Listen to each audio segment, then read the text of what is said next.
at here. So I've got the fact that u, oops, we're going to get anywhere, just grab a pen, it might be useful, that u equals x to the half. Okay, so I've gone straight for understanding my index notation here. So du by dx is 1/2 x to the minus half. Now, this is where most of my students, if they were going to have a problem with this question, had an issue.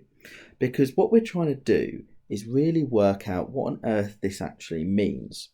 So my method would be to just sort of take your time with it. Let's put in a times sign. It's 1/2 times x to the minus 1/2. But x to the minus 1/2, and let's just take massive amounts of time over this, is the same as x to the half. Sorry, 1 over x to the half. It's not the same as x to the half, which is the same as 1/2 times 1 over root x, which is the same as 1 over 2 root x. So by taking our time and understanding what on earth this all means, I think we make this question much easier for ourselves. So this is still du by dx. Now remember, we're doing substitution. We want to remove dx and replace it with u's. So let's just rearrange this very quickly to get dx to be the subject. Times both sides by 2 root x. Du over dx equals 1.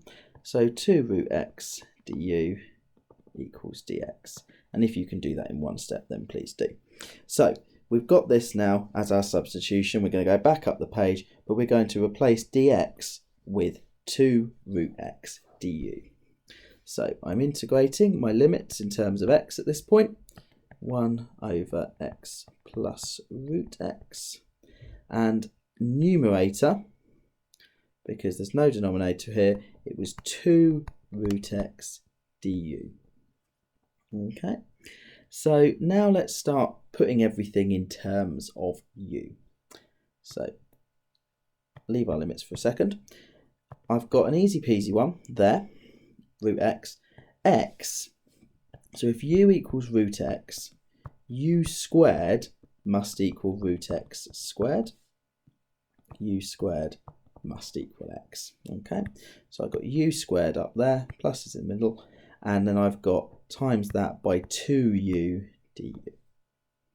Okay, so again, I'm just leaving my limits alone for now, just bringing this into the easiest format to have a look at. Now we can see that every term's got a u in it. If you really want to, you can think about the bottom factorising out a u. So imagine your denominator is doing this. If you don't like what we're saying, easy to see that that u cancels with that u. But however you want to do it, you're going to end up with this situation. Du, so I've lost it there, 4 and 1. Now, what we tend to do is, because we've got a constant here, we tend to bring our constants out the front. This is a good trick for all integration in core 3, u plus 1 du. Now, this is now a standard result. The bottom of our fraction differentiates to 1, differentiates to the top of our fraction. And the standard result says that, well, that is the same as 2 ln of the bottom.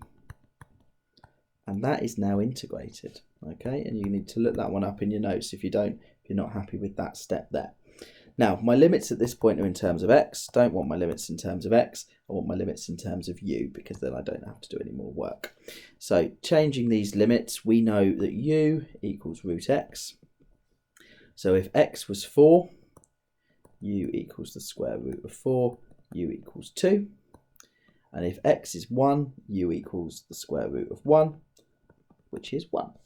So I've got 2 ln u plus 1 between the limits of 1 and 2.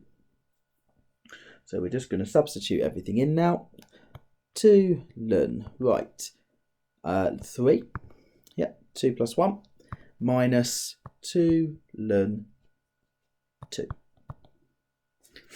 Okay, now that's actually okay. We haven't really been asked all we've been asked to do, let's just scroll up and have a look at the question, is find an exact value. Now that is an exact value. Let's play around a little bit as well to make it nicer.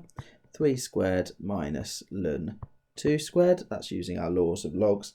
Let's say that the 2 and the 2 can be moved up to the top there. And the fact that we've now got a log take away another log. So I've got ln 9 minus ln 4, which is the same as ln 9 over 4. And that's the best exact value I can get as the result of that question.